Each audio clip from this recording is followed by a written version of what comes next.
여러분 반갑습니다. 보험소송TV의 김주영 변호사입니다. 날씨가 더워지고 활동이 많아지면요, 항상 사고라는 게 많이 날 수 있습니다. 늘 안전 조심하시고 건강에 유념하시기를 바라겠습니다. 오늘은 오랜만에 산재 관련해서요, 유족급여와 장의비를 근로복지공단에 청구를 했는데 근로복지공단이 이를 지급하지 않는 결정을 할 때 해당 결정에 대해서 어떻게 취소 소송을 하는지 소장을 좀 보여드리려고 제가 컨텐츠를 준비했습니다. 바로 함께 보시죠. 자, 원고는 나 억울로 했고요. 피고는 근로복지공단입니다. 소장이라고 하고 원고 나 억울, 그리고 부산지방법원 기중으로 했습니다.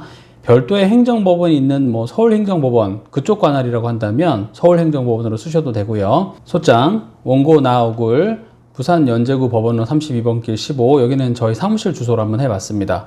피고는 근로복지공단, 울산 중구 종가로 340 교동 근로복지공단, 대표자 이사장 강순희로 되어 있습니다. 유족급여 및 장의비 불승인 처분 취소라고 했고, 청구 취지, 피고가 2021년 6월 1일 원고에 대하여 한 유족급여 및 장의비 부지급 처분을 취소한다. 소송 비용은 피고가 부담한다. 라는 판결을 구합니다. 라고 했습니다. 청구 원인 한번 보겠습니다. 당사자들의 신분관계, 망인 김고인의 법률상 배우자인 원고. 원고 나 억울은 2020년 6월 5일 프레스기 사고로 사망한 소해 망 김고인의 배우자입니다. 갑제 1호증, 가족관계증명서, 갑제 2호증, 혼인관계증명서. 나 대형 프레스기 수리 작업 중 사망한 망인 김고인. 소해 망 김고인은 2020년 6월 5일 김해 AA 공장에서 작업자로 근무하던 중 대형 프레스기 내부에 들어가서 수리를 하던 중 재가동되는 프레스기에서 미처 빠져나오지 못하고 압착되어 사망. 이하 이 사건 사망사고라고 합니다. 하였습니다. 갑제 3호증 망 김고인의 사망진단서, 갑제 4호증 부지급 결정 통지서. 안타까운 사고이긴 한데 제가 가정의 상황을 만든 것이니까 너무 우려하지는 않으셔도 될 것 같습니다.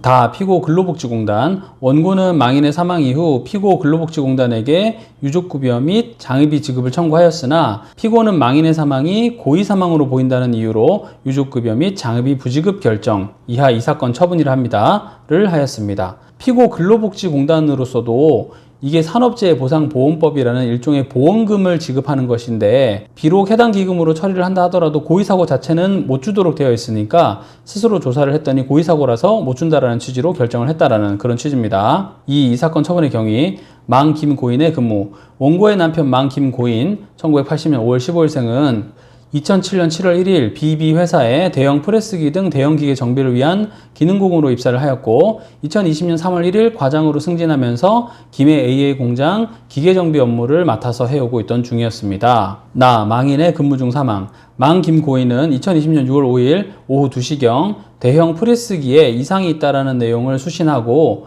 프레스기 내부 고정핀 등의 점검을 위하여 프레스기 내부에서 작업을 실시하였습니다. 그런데 무슨 이유에서인지 작업 중이라는 팻말이 걸려있지 않았고, BB 회사의 다른 직원인 C가 프레스기를 재가동하면서 망인은 미처 빠져나오지 못하고 그대로 압착되어 사망하게 되었습니다.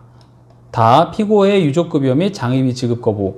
원고는 피고에게 이 사건 사망사고 이후 유족급여 및 장의비 지급을 청구하였으나 피고는 이 사건 사고와 관련한 노동청의 산업안전보건법 위반 여부 조사 결과, 그리고 업무상 과실치사에 대한 조사 결과, 그리고 망인 직장 동료들의 진술 등을 근거로 하여 망인의 사망은 고의로 인한 것이라고 하면서 유족급여 및 장의비 부지급 결정을 하였습니다. 라고 하면서 이제 갑제 4호증으로 부지급 결정 통지서를 첨부를 했습니다. 3. 이 사건 처분의 부적법성. 이건 결국은 처분이 부적법하다고 다투면서 그러니까 취소돼야 된다라고 주장을 해야 되는 겁니다. 첫 번째 불복사유. 지금 피고 근로복지공단이 이야기하는 것은 이 사건은 자살사고다라고 얘기를 하는 겁니다. 그런데 자살이라는 것은 이 자살임을 주장하는 사람이 입증을 해야 되는 것입니다. 만약에 돌아가신 분께서 유서 등을 남긴 바가 전혀 없고 혹시 자살은 아닌지 의심할 여지는 있다고 하더라도 이게 단정할 수 없는 것이라고 한다면 최대한 이것은 지급하는 방향으로 이루어져야 되는 것이죠. 그런데도 불구하고 그렇지 않고 반대로 해석해서 자살일 가능성이 많으니까 이건 그냥 부지급하겠다고 했다면 그 부분을 최대한 다투면서 처분을 취소해달라고 얘기를 해야 되는 겁니다.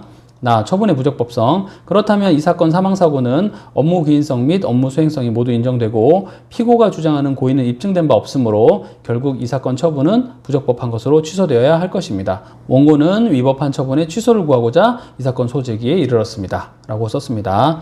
다 소송 진행에 관한 의견, 이제 소위 말하는 입증 계획을 밝히는 것인데, 보통은 부지급하게 되면 근로복지공단도 사람들을 불러서 참고인으로 조사를 하게 됩니다. 그때 주변 사람들은 회사를 위해서 유리한 이야기를 할 수가 있어요.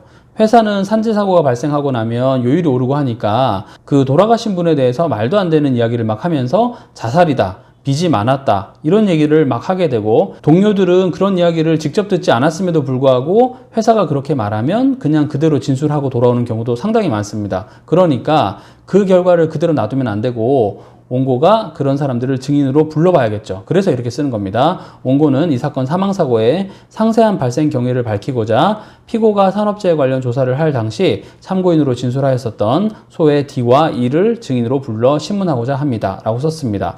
자, 원래는 원칙은 자살이라고 주장한다면 그 사람이 입증을 해야 되는데, 이미 근로복지공단은 사업주가 이야기하는 대로, 그리고 사업주가 내세우는 참고인이라는 사람들의 진술을 근거로 해서 이 사건을 고의로 결론을 내렸으니까 그 사람들을 불러가지고 상세한 경위를 구체적으로 물어보는 게 꼭 필요할 겁니다. 4번 결론입니다. 상기와 같은 이유로 원고의 청구를 전부 인용하여 주시기 바랍니다. 라고 썼습니다. 이 소송에서 핵심은 뭐냐면, 고의를 주장한다라고 한다면 그 입증 책임은 원칙은 피고인 근로복지공단에 있는데, 이 근로복지공단이 조사를 함에 있어서는 회사가 자기 근로자들을 이용해서 자신에게 유리한 방식으로 서류를 꾸몄을 가능성이 매우 많습니다. 왜냐하면 이게 끝나고 나면 분명히 회사를 상대로 손해배상 소송이 들어올 게 예상되기 때문에 회사는 최대한 산재 자체도 처리를 해주지 않으려고 애를 쓰는 것이죠. 그래서 이런 부분을 절대로 간과하시면 안 되고, 유가족 측도 즉시 변호사를 선임하셔서 적극적으로 대응하시는 게 꼭 필요합니다.